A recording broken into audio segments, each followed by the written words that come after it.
லட்சம் ஆண்டுகளுக்கு முன்பாக நடந்த இந்த புராண வரலாறு இன்னைக்கு நமக்கு கலியை கடந்து, கலி என்பது இருள் நிறைந்த ஒரு உலகம்.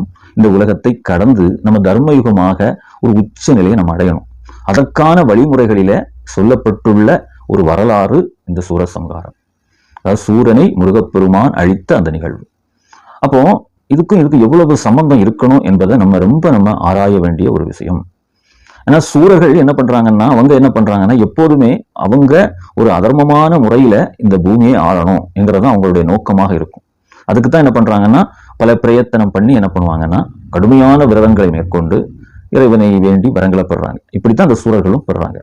அப்ப அவங்களுடைய நோக்கம் என்பது என்னன்னா உலகை நாம் ஆளணும். இன்னைக்கு மனிதர்களுடைய நிலையும் அந்த நிலையை ஒட்டி தான் நம்ம இன்னைக்கு கலியுகத்துல நிறைய மனிதர்கள் வாழ்ந்து கொண்டிருக்கிறோம். எப்படியாவது நம்ம அவனை முந்தணும், அவனெல்லாம் எடுத்து நான் தான் பெரியவன் என்கிற அந்த விஷயத்தை காட்டுறாங்க. இதுதான் அசுரனுடைய வாழ்வியல் நமக்கு உணர்த்தக்கூடியது. சூரனுடைய வாழ்வும் நமக்கு இதைதான் நமக்கு உணர்த்தி நிற்கிறது. மேலும் அங்க பார்த்தோம்னா அடுத்ததா கந்தபெருமான் அருமையான புத்திமதியை சொல்வார். மோட்சமது தேட முடுக்க மதை விட்டு விடு. ஏன்னா நீ பிற உயிர்களுக்கு நீ எந்த துன்பத்தை செய்கிறாயோ அந்த துன்பமே உனக்கு என்ன பண்ணும், மோட்சத்திற்கு வழிவிடாது. உன்னுடைய உயிரானது மீண்டும் மீண்டும் பிறப்புக்கு உட்படுத்தி உன்னை நீ நரக குழிக்கு செல்லக்கூடிய ஒரு காலத்தை அது உற்பத்தி பண்ணும்.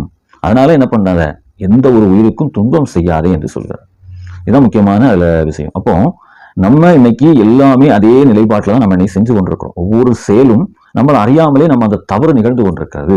நம்ம தான் பெரியவங்க, நம்ம தான் அறிவாளி, நம்ம தான் எல்லாத்துக்கும் மேல என்கிற அந்த நிலைப்பாடிலே நம்ம வாழ்ந்து கொண்டிருக்கிறோம்.